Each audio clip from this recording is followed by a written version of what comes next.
might have noticed, like I have, that luxury watches are getting more and more expensive.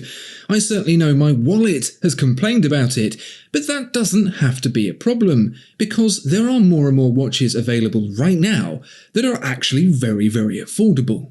And it's good to have an affordable watch because it's something that you can wear every single day without having to worry about it. You can use it for things like digging holes and climbing ladders.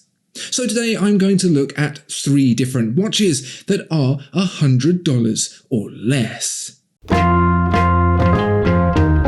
If you wanted to drive a car, first of all, you'd have to learn. You'd have to do lessons, you'd have to drive someone else's car, and you'd have to damage its clutch. And the same is true of watches, or at least I think so. I think that every single person who wants to buy and own a mechanical watch must first have a training watch. And what better watch to have than the Casio F91W? That was my first watch. I had one when I was a child, and it taught me so much about watches.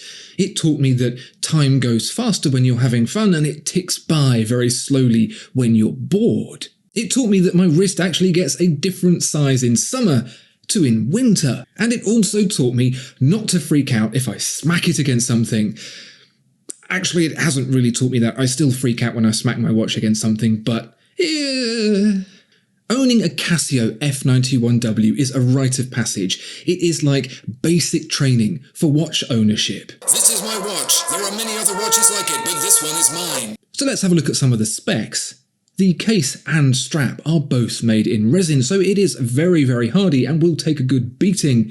It is 35mm wide and 38mm tall and just 8mm thick, so it's rather subtle as well and can very easily slip underneath the cuff. You can't take it swimming, but if you get caught out in the rain, you'll be absolutely fine. But the funny thing about the F91W is that it's actually a better watch than pretty much every Swiss watch out there. The reason I say that is because it has the time, it has a perpetual calendar, it has an alarm function, and it has a split-second chronograph.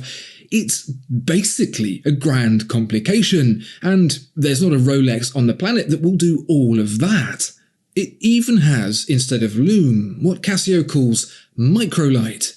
That's not a small plane, that's a little backlit LED that allows you to read the watch at night. It also serves as a really good get-out-of-jail-free card when you're in the pitch black and you need to read something. You can use it as a little torch. And all of that, every single part of the F91W, all of the experiences that you can have with it, come for just $25.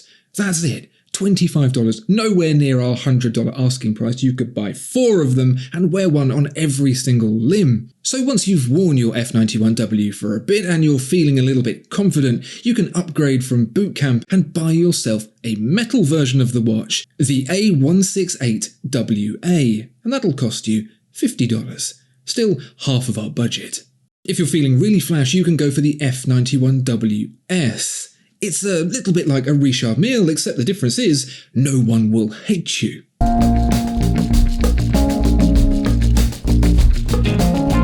Just because you can get a watch for $100 doesn't mean it's easy to find a good one. There are a lot of bad watches out there, and once you've decided that you're ready to upgrade to a full mechanical watch, it can be quite difficult to sort the good from the bad. One of the best is the Orient Bambino.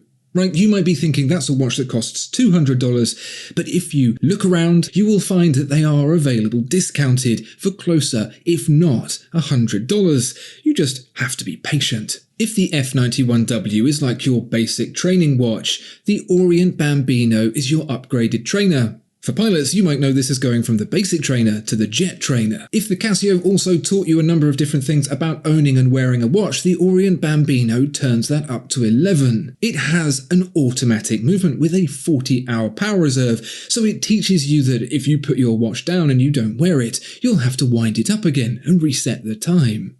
It also has a date, so you have to remember to change it yourself on months that are shorter than 31 days. Otherwise, you might find yourself going into work on a Saturday. It's not got quartz accuracy, so you'll also have to adjust the time periodically to make sure you stay on time. That can be as much as 10 to 20 seconds per day. Because it's mechanical, it is bigger than the Casio, but not by too much. It's a little over 40mm wide and just under 12mm thick, which is a really good size for a mechanical watch. I don't think there are any prizes for guessing that Orient heralds from the Far East. It was founded in Tokyo in 1951, and today it's part of the Seiko group, so you can be sure that the quality you're getting is going to be very good for the $100 that you spend. The only criticism I'd say is that it doesn't have a sapphire crystal, which is incredibly scratch resistant, but a mineral glass crystal instead, which is slightly less scratch resistant, but still very good. The funny thing is that it is worse than the Casio in almost every single way, but that's just the fun of it. To try and explain it will probably give you an aneurysm, and you'll just know deep down inside that that kind of watch is the watch for you.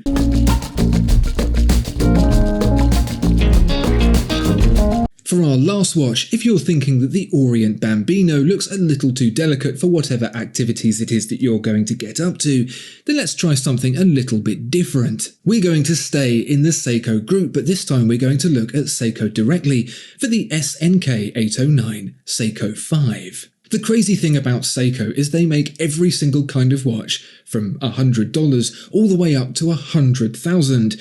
They have the capability to provide volume at an affordable rate, but also the kind of quality you'd expect from Philippe Dufour. And that's why Seiko is so good and so widely revered amongst collectors, because it is a brand that understands what collectors want. You don't have to be a millionaire to buy a good watch from Seiko, but if you are, you can buy one of the very best in the world. So this SNK809 Seiko 5 from Seiko is a field watch, and that means that it's designed to be used by the military in the field. The only difference is compared to a lot of luxury brands today, which made watches that were worn in the field, or watches they claim are good enough to be worn in the field, is that this watch is worn by military soldiers in the field today. The Seiko 5 collection goes back to 1963, when Seiko decided that it wanted to make an affordable watch that was rugged and usable. The 5 things are automatic winding, day and date. Automatic winding, day and... no, water resistance. The 5 things that make up the Seiko 5 are... The 5 things that make up the Seiko 5 are an automatic movement, day and date, water resistance, a recessed crown, and a rugged case. Like the Orient, you only get a mineral crystal, but you can actually upgrade that yourself for a sapphire crystal for around $40. Water resistance is at 30 meters, so it's enough to get wet, but not enough to swim with. The caliber inside is the Seiko 7S26, which has 40 hours of power reserve and is anti-magnetic to 60 Gauss. The only downside is that it is not hackable and you can't hand wind it. Put that all together and you have a watch for less than $100 that you can wear every single day without worrying about. If it's good enough for people fighting on the front line, it'll be fine for doing the gardening in. Can you buy a better watch? Of course you can. But it is incredibly hard to do so for $100. This really is the pinnacle.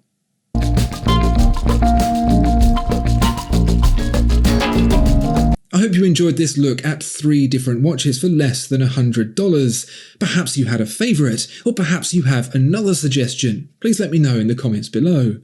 In the meantime, please do like, comment and subscribe, and if you want to see more videos from me, you can head on over to the Watchfinder channel. Thank you so much for watching, and I'll see you next time.